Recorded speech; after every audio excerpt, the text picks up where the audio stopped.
bisa dilihat bagaimana antusiasnya penduduk lokal yang ada di Kampung dan Kampung Are ini, ya.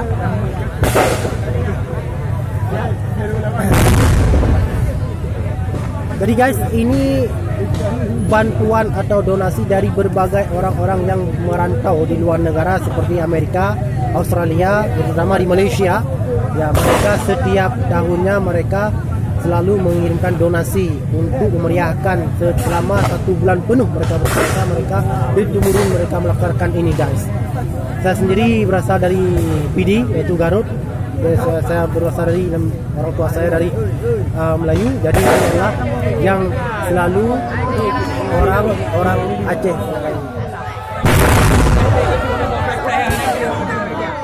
Silakan dengar sendiri guys.